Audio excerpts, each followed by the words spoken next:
ગુજરાતને હંમેશા શાંત અને સુરક્ષિત રાજ્ય માનવામાં આવે છે, પરંતુ છેલ્લા 1.5 વર્ષની અંદર ગુજરાત પોલીસના ચોપડે કેટલીક એવી ઘટનાઓ નોંધાઈ છે જેણે ગુનેગારોની ઊંઘ હરામ કરી દીધી છે.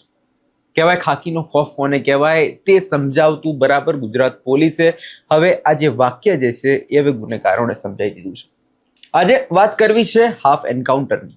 શું ને સમગ્ર મામલો તેના વિશે વિગતે ચર્ચા કરીશું. નમસ્કાર, આપ જોઈ રહ્યા છો નિર્ભય ન્યૂઝ. હું છું આપની સાથે પ્રથમ મોદી. જ્યારે કોઈ રીઢો ગુનેગાર પોલીસની પકડવાથી ભાગવાનો પ્રયાસ કરે છે અથવા તો પોલીસ પર હુમલો કરવાની હિંમત કરે છે ત્યારે પોલીસ શાંત નથી રહેતી. 2025 અને 26ના જે આંકડાઓ સામે આવ્યા છે તે ગુનેગારોની ચિંતામાં વધારો કરી શકે તેવા છે. હવે એ આંકડાઓ પરથી સ્પષ્ટ થાય છે કે ગુજરાત પોલીસે ગુનેગારોને તેમની જ ભાષામાં જવાબ આપવાની શરૂઆત કરી દીધી છે. જે વિગતો સામે આવી છે તે દર્શાવે છે કે મે 2025 થી જુલાઈ 2026 સુધી માત્ર સવા વર્ષની અંદર સમયગાળામાં ગુજરાતમાં કુલ 19 જેટલી પોલીસ ફાયરિંગની ઘટનાઓ નોંધાઈ ચૂકી છે. અને આ આંકડો જોવા જઈએ તો નાનું નથી. આ આંકડાઓ એ વાતની સાક્ષી પૂરે છે કે હવે પોલીસ પર પણ હાથ ઉપાડ્યો તો સીધી ગોળી જ વાગશે. સૌ પહેલા આખા વિગતની વાત કરીએ તો મારી સ્ક્રીન ઉપર તમે આખો એક ચાર્ટ જોઈ શકો છો જે 2025ની અને 26ની વિગતો દર્શાવે છે. આ એ વર્ષ હતું કે જ્યારે ગુજરાતમાં એક પછી એક 10 જેટલી ફાયરિંગની ઘટનાઓ 2025થી સામે આવી. શરૂઆત કરીએ ઓગસ્ટ મહિનાથી તો 17 ઓગસ્ટ 2025ના રોજ વલસાડમાં અશફાક શેખ નામના આરોપીની ધરપકડ કરવા પોલીસ પહોંચી, પરંતુ આરોપીએ પોલીસને નિશાન બનાવી છરી વડે હુમલો કર્યો. પરિણામ પોલીસે સ્વરક્ષણમાં ફાયરિંગ કરવું પડ્યું. ત્યારબાદ સપ્ટેમ્બર મહિનામાં તો જાણે આખો આ મામલો ઘટનાક્રમ એક પછી એક આવા જ બનાવો બનવા લાગ્યા. 12 સપ્ટેમ્બર અમદાવાદમાં ખંડણીના આરોપી સંગ્રામસિંહ સિકરવારે પોલીસની રિવોલ્વર ઝૂંટવીને ભાગવાનો પ્રયાસ કર્યો. પોલીસના હાથમાંથી હથિયાર છીનવી લેવાની હિંમત આ આરોપીએ દર્શાઈ અને પોલીસે તેને પણ ગોળી મારીને પાઠ ભણાવ્યો. સૌથી મોટી ઘટના બની 24 સપ્ટેમ્બર ગાંધીનગરમાં.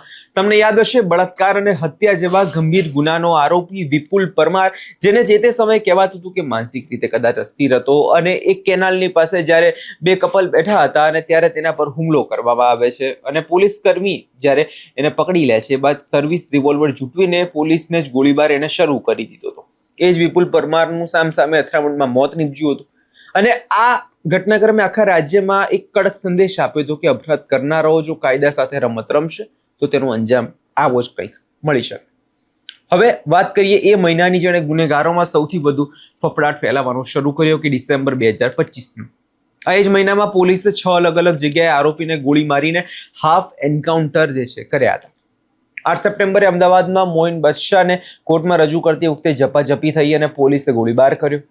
તે 2 દિવસ પછી 10 ડિસેમ્બરે રાજકોટમાં ગ્રામ્ય રામસિંહ સાકડિયા ધારદાર હથિયારથી પોલીસ પર હુમલો કર્યો અને એ પણ પોલીસને ગોળીને શિકાર બન્યો હતો.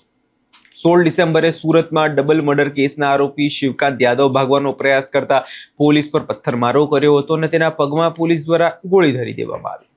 20 ડિસેમ્બરે ગાંધીનગરમાં બળાત્કારના આરોપી રામનીત યાદવ જ્યારે ક્રાઇમ સીન રિકન્સ્ટ્રક્શન માટે લઈ જવામાં આવ્યો ત્યારે તેણે ભાગવાનો પ્રયાસ કર્યો અને તેને પણ ગોળી મારવામાં આવી.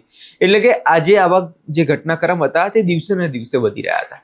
અને દારૂના કેસમાં પણ જે આરોપી અશોક પંચાલ હતો તે પણ પોલીસ પકડતી ભાગવાનો પ્રયત્ન કરતો હતો અને ત્યારે તેને પણ ગોળી જે છે મારી દેવામાં આવી. આ આખું વર્ષ એ દર્શાવે છે કે જ્યારે પણ આરોપી કાયદાની મજાક ઉડાવવાની કોશિશ કરી હતી ત્યારે પણ ગુજરાત પોલીસે જરાય ખચકાટ રાખ્યા વિના હથિયારોનો આ વર્ષ દરમિયાન ઉપયોગ કરી લીધો હતો. વર્ષ 2025 બદલાયું પણ પોલીસનો મિજાજ એવો ને એવો જ રહ્યો. 2026ના વર્ષમાં પણ આનો આ સિલસિલો ચાલતો રહ્યો.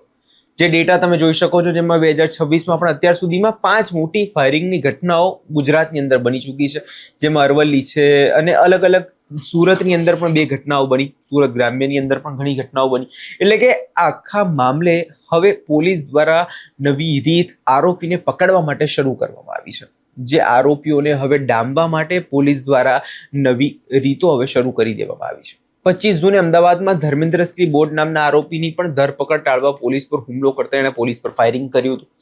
અને હવે જે આખા ઘટનાક્રમની અંદર ચર્ચા એટલે કરવી હતી કેમ કે તાજેતરમાં એક ઘટના બની અને ફરી એકવાર આખા રાજ્યમાં ચકચાર મચાવી દીધો.